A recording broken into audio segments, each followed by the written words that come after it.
Thanks for watching London. Today's video is Ask London. You guys, I first want to tell you, first of all, how dedicated I am to continuing these videos. It's a lot of work. It's work, you guys.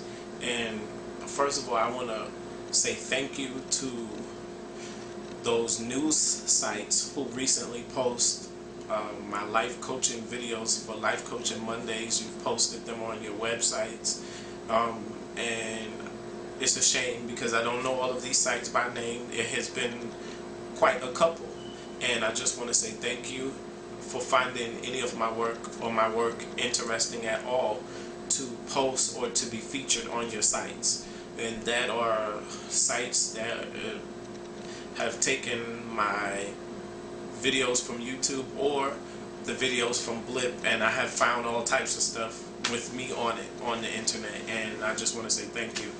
My topic for today, Ask London. I haven't really formulated a topic. This was an email sent to me by a young lady who I will call,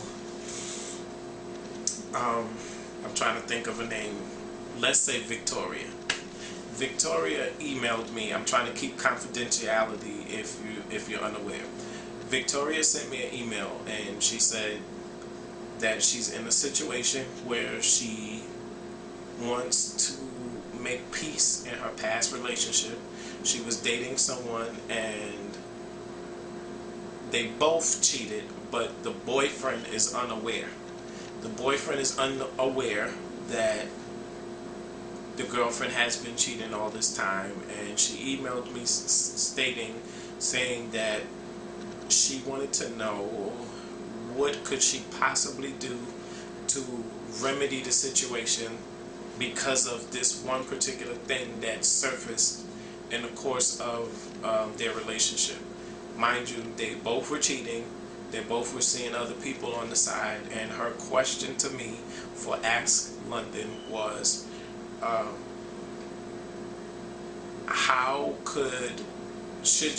first of all, should she accept her boyfriend back, which I thought was completely ironic to me. I'm just being honest to the person that's watching this, that submitted this question. I'm just being honest.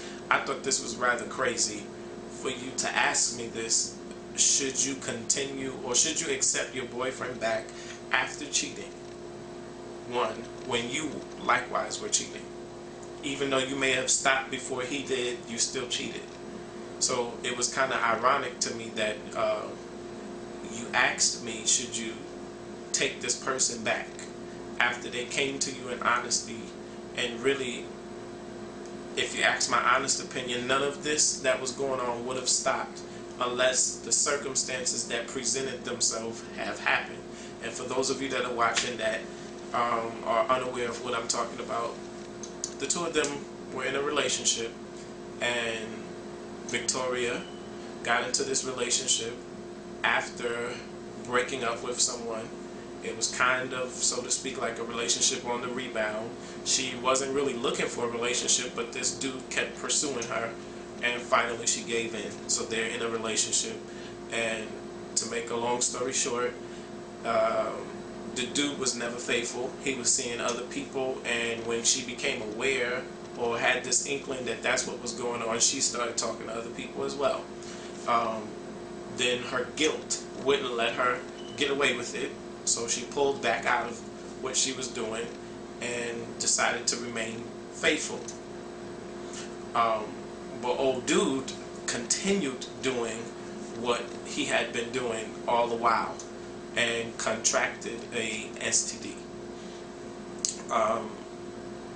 When he contracted this STD, he was actually scared to approach his girlfriend to tell her what had taken place. So to make a long story short, he still continued to see her. They just were not intimate.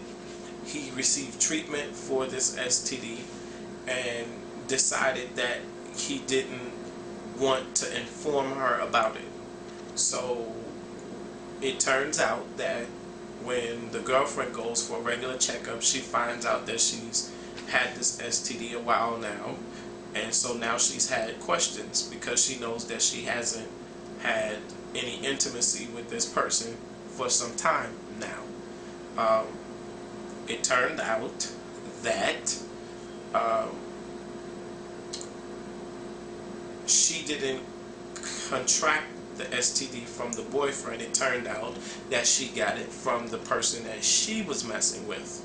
The boyfriend now is pulling back, thinking, he brought this all on by what he's been doing, but he doesn't know a thing about her cheating as well. So she's asking me, should she remain in this relationship, and how should she go about healing this relationship? And here's my answer. For one, I think my answer is that I don't see how in the world you could judge this person for being a cheater or whatever when you were doing the same thing. I understand that you were hurt, whatever, it affected your self-esteem and so forth and so on.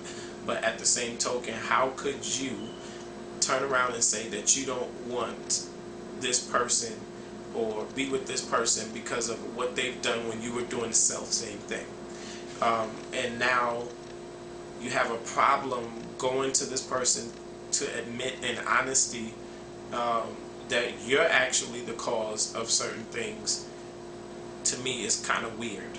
So what I would say to you at this point is, first of all, I think they do deserve the right to know fully what has taken place and what has happened. I would say don't leave them under the impression that they are the one that did this to you when you know what the truth is. I mean, there's not really much that you can lose from this situation. If you feel that being honest will cause you to lose this relationship and will cause you to incur more hurt on top of what you've already experienced, then what I would say is you've already done yourself enough hurt and pain and etc. So there's not much else that could really come out of this situation.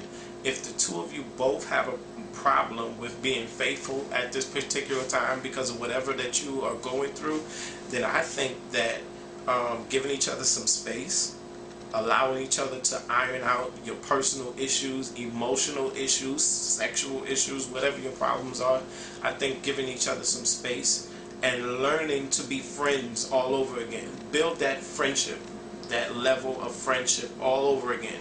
Be honest with each other. Tell them. Sometimes in relationships, people don't know how to be vulnerable with each other. They think that sometimes telling the truth is being too honest, or it's making you weak. And sometimes the very thing that you feel is making you weak is the thing that person that you're dating or in a relationship with needs to hear. They need to know. They need to know what hurts you. They need to know what hurts you. They need to know what they're not doing in order to help you or to be there for you, especially if it is something that they can improve on. If it's something that you're just nagging about, that's something completely other and different. But if it is something that they can actually improve on to make your relationship better, then by all means, I think that is something that the two should work on. So I would say build your friendship again.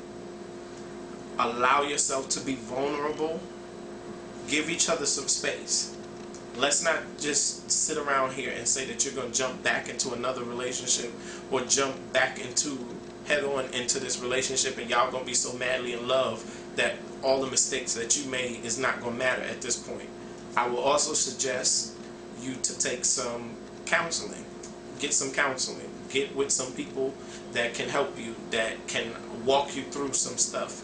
A relationship counselor, never confide in your friends and family, because guess what? They're always going to pick somebody's side, and you might get over what has happened with your boyfriend, or he might get over what has happened with you, and someone else in either person's life is not going to feel the same way. His mother might not feel the same way about you after she learns all of this. Or he tells his sister or his cousin or his friend. They're not going to feel the same way about you. They're going to always look at you like a whore, or etc., etc., and vice versa. People in his life, after he confides certain things in you and open himself up to you, you probably won't view certain things the same anymore anyway.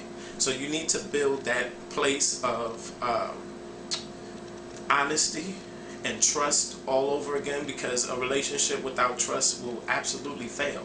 There's nothing else to hold on to. So that's just in short my advice to you.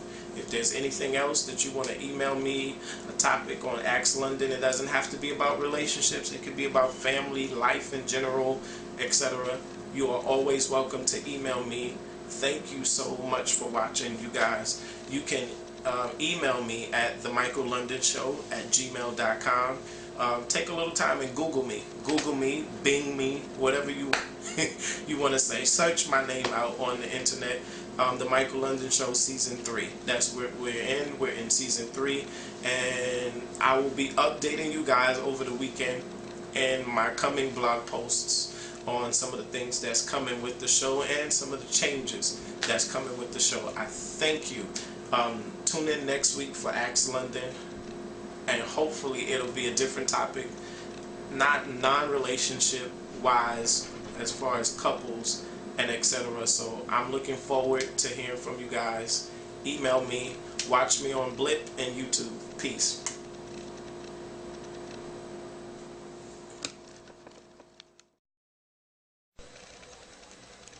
If you've enjoyed this edition of The Michael London Show, you can support by logging on to Facebook and joining the fan page, The Michael London Show.